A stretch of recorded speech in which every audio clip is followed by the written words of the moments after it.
आदरणीय प्रधानाचार्य महोदय, आदरणीय सचिव महोदय, भारतेश्वरी मारवाड़ी संस्कृत महाविद्यालय छपरा से प्राप्त निर्देशों के आलोक में घर से कक्षाओं के संचालन क्रम में विश्वविद्यालय द्वारा प्रस्कृत पाठ्यक्रम के अनुसार आज मैं शास्त्रीय कक्षा में निर्धारित द्वितीय खंड में चतुर्थ प्रश्न पत्र में निर्धारित कादम्बरी कथामुख भाग प्रवेश की कुछ व्याख्या अपने द्वितीय वर्षीय छात्रों के हितार्थ व्याख्यायित कर रहा हूँ। कादम्बरी कथामुख कादम्बरी महाकाव्य का एक आदिखंड है। कादम्बरी में कातम कुत्सितम अंबरम वस्त्रम यस्या सा कादम्बरी जो व्याख्या की जाती है। कादम्बरी मणि का अर्थ एक मदिरा भी होता है। कादम्बरी में 3 जन्मों की कथा वर्णित है, जिसका वक्ता शिशु शावक वैशंपायन है और श्रोता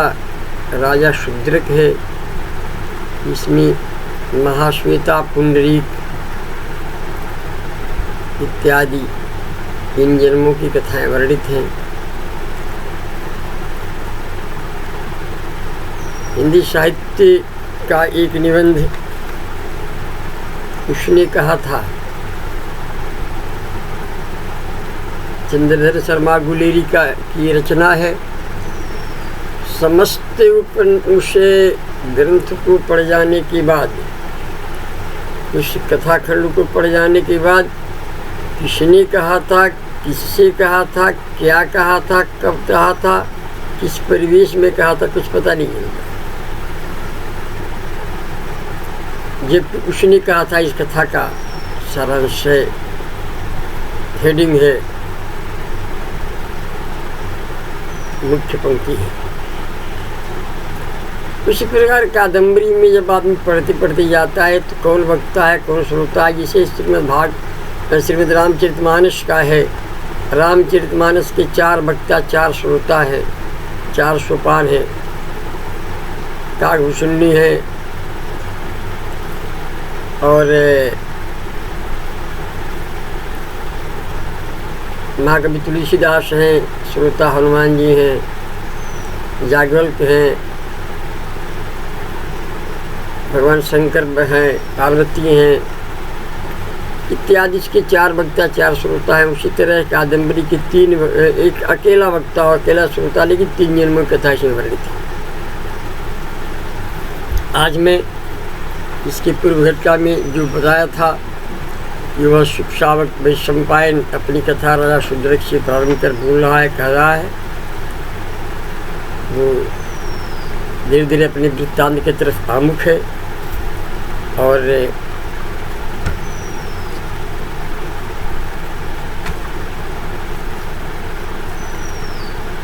एकदा तु प्रभात संध्या राग लोहिते गगन तल कमलिनी मधु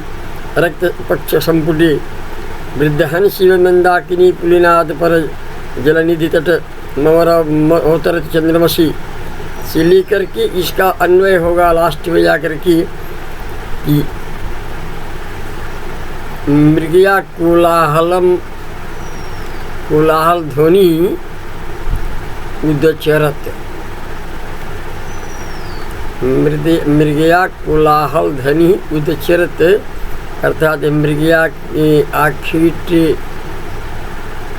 कोलाहल की ध्वनि सुनाई पड़ी। यहाँ जाकर इसका विराम होगा। एकदा एकस्मिन् काले प्रभात संध्या राग लोहिते गगनतल कमलिनी मधुरक्त पक्ष संपुटे एकदा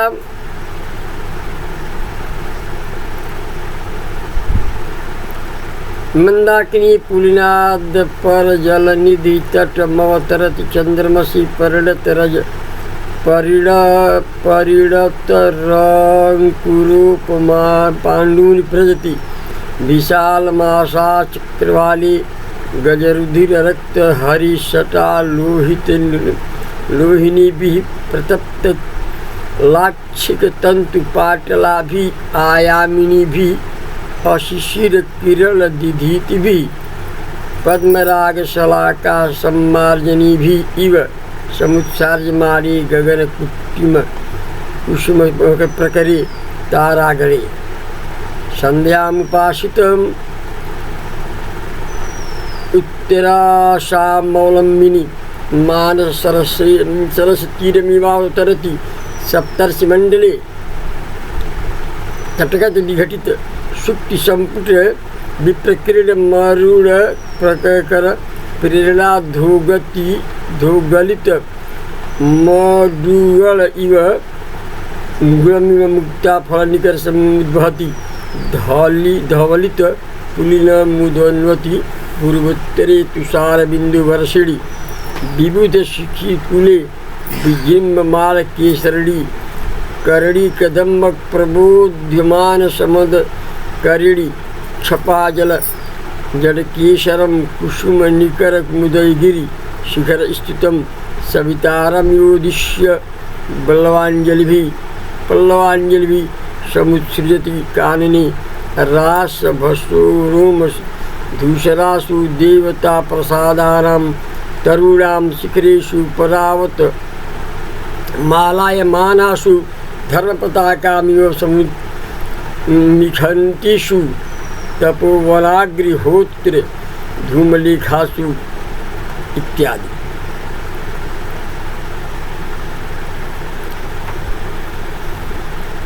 एकदा तु एकस्मिन् काले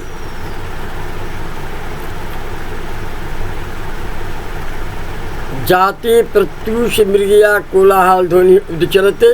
इति दुरेड़ा अन्वय भविता। एक समय जाते प्रत्युष प्रातः काले कोलाहल ध्वनि उदचरते जंगल में कोलाहल की धुनी हुई, मृगया कोलाहल की धुनी हुई, वहाँ से इसका संबंध है। आप जानते हैं कि समास बहुला पदावलियों की प्रखर प्रवक्ता जो हैं बाणभट्ट हैं। बाणोच्छिष्टम जगत सर्वम अन्यथा ही नहीं कहा गया है। बाणी ने जो जूठा छोड़ दिया उससे समस्त जगत को गद्य साहित्य की रचना की। जैसे नौ सर्गति मागे नौ शब्दों न विद्यते कहा गया है, लेकिन नौ सर्ग गति मागे नौ शब्दों न विद्यते। माग के 9 सर्ग में जाते जाते एक भी नवीन शब्द का उन्होंने छोड़ा नहीं है। जैसे कभी कोई चुरा कर कुछ करे सभी शब्दों का उन्होंने प्रयोग कर दिया है। उसी तरह बाणभट्ट ने अपनी कादम्बरी में ऐसा जो कादम्बरी की रचना की है, ऐसे कुछ शब्दों का उन्होंने इसमें समारोह किया है, जिससे इसके बाद किसी कवि को कुछ लिखने की कहने की आवश्यकता नहीं पड़ी।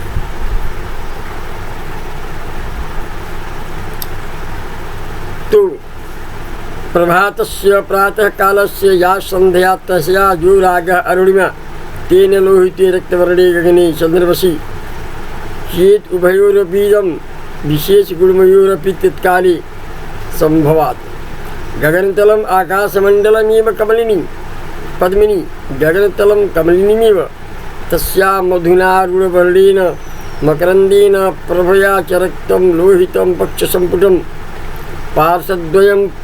तत्र युगलम मंदाकिनी जाह्नवी आकाश गंगा च तस्या पुलिनाथ सैकतलाकुलात् अपर जलनिधि तटम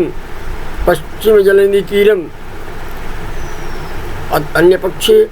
अपरो अन्यो जलस्य अपाम निधि शलाशे तटम तीरम मानस रसतटम इत्यर्थः। वृद्धहंस इव अत्र उत्पक्षा उपमा जरत कलहंस इव चंद्रवशी सुधाकरी अवतरति शनै अवतीर्णे सति परिणतस्य प्राचीनस्य अंगंको मृगस्य रोमणि लोमानि तद्वत् पाण्डूनि पीतस्यैत्ये पीतभागार्ध केतकी धूलिसन्निभः आशा चक्रवाकी दिग्मंडली विशालता मंदकार विनाशाद विस्तीर्णां व्रजति गच्छति गजानां हस्तीनां रुधिरेण रक्तेन रक्ताः रंजिताः जाः हरिषटाः सिंहस्कन्धः केसराः तद्वत् लोहिते नीली रक्तवर्णाभि हरिषटा लोहिनी भी उत्तप्रतप्ता उत्तिष्णा ये लाक्षायाः इमे लाक्षिकाः तन्तवः लाक्षा निर्मित सूत्राणि तद्वत् पाटलाभिः श्वेत रक्ताभिः अत्र लुप्तोपमालङ्कारः वर्तते आयामिनीभिः विस्तारवतीभिः अतएव पद्मरागिणीनां जहाँ शलाका ईशिकास्ताभिः निर्मिताः जहाँ सम्मार्जन्यः शोधिन्यः ताभिः अशिशिराः उष्णाः किरणाः रश्मयो यस्य तस्य सूर्यस्य दिधीतिभिः अंशुभिः गगनकामाकाशमेव कुट्टिमं निबद्धा भूतस्तन्न कुसुमप्रकरे पुष्पञ्चे तारागणे नक्षत्रसमूहे समुत्सार्यमाणे दूरीक्रियमाणे सति इह गगने कुट्टिमत्वारूपो तारागणे कुसुमप्रकरणत्वारूपे निमित्तमिति उत्तरासा उत्तरदिशा तामवलम्ब्य इति तस्मिन् तदाश्रयिणी सप्तर्षिमण्डले वसिष्ठसप्तहे देवर्षि चक्रवाले संध्यायां प्रातः का संध्याम् उपासितुं विधातुम् इति अतिरिक्तप्रेक्षालङ्कारः मानसतीरं मानसरोवरतटम् अवतरति अवरोहति सति प्रातः काले सप्तर्षिमण्डलस्य उत्तरदिशि अस्तायमानत्वात् संभावनीयं सप्तर्षयश्चेति मरीचि अंगरा अत्रि पुलस्त्य पुनः क्रतु वसिष्ठ्या चेति सप्तैते गेयाः चित्रशिखण्डिनः पूर्व इतरो अन्यो जश्चास्मिन् पूर्वोत्तरे पश्चिमे सापेक्षत्वे समय गमकत्वात् उदय तटगतानि तीरस्थे स्थितानि विघटितानि विभिन्नानि यानि शुक्तिसम्पुटानि विस्तारितभागद्वयानि सुक्तिका समुद्गतानि तेषु मध्ये विप्रकीर्णम् असम्पृक्ततयावस्थितं धवलितं स्वीयप्रभया सुब्रीकृतं पुलिनं सैकतं येन तं तादृशम् एव अरुणस्य सूर्यरासारथेः करस्य जत्वा अरुणकरस्य सूर्यस्य बालरवेः प्रेरणया चालनया अधोगतिम् अथ निपतितम् उद्दुगलं नक्षत्रसमूहम् अत्र उत्प्रेक्षालङ्कारः इत्यादि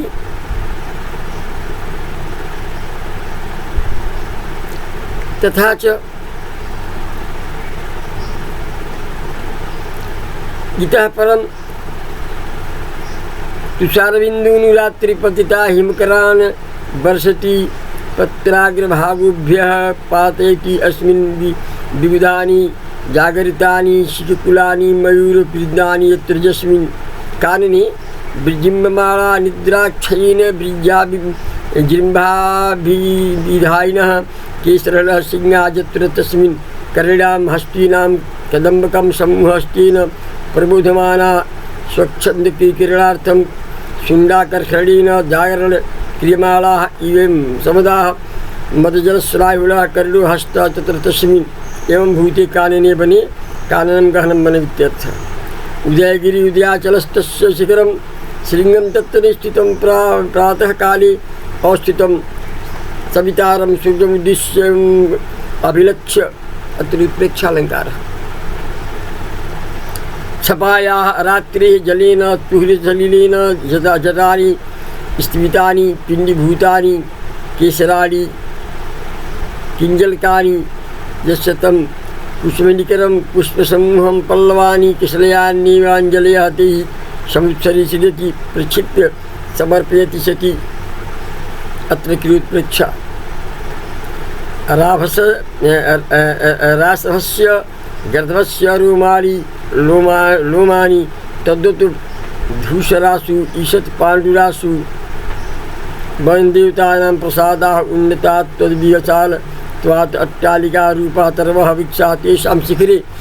आशु अग्रभागेषु परावती दत्तात्रेयस्यायं गुरुपर्वतः परमवती रक्षतीति कपूतः परावतः तथा भूतासु सर्वपताकासु तपोवनेषु यानि अग्निहोत्राणि अग्निहवनकर्माणि तेषां धूशिलेखासु धूम्रपङ्क्तिषु समुद्मिषन्तिषु समुत्सृजन्तिषु सतीषु रासभरोम दुसरासु इत्यत्र उपमालङ्कारः धर्मपताकासु अत्र जातासु इति उत्प्रेक्षालङ्कारः शङ्करः इत्यादि दूरेण अस्य कोलाहलध्वनि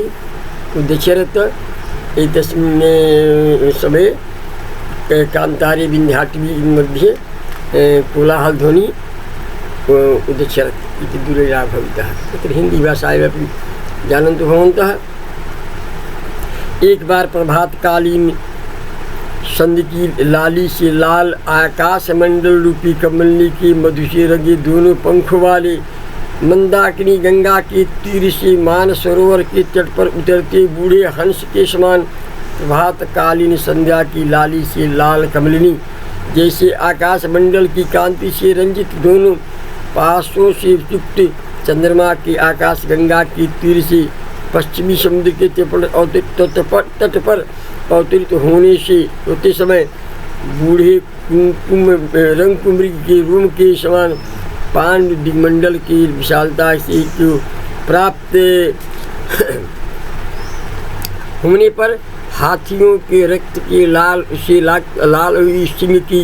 शटाओं स्कंद प्रदेश के केसर के समान रक्त वर्ण गर्म की गई लाल सीकों के समान श्वेत रक्त अतीव पद्मराग मणियों की सीकों की से बनी झाड़ू की तुलना करती दीर्घ उष्ण किरण वाली सूर्य की किरणों द्वारा गगन देव वेदी पर बिखरे फूलों को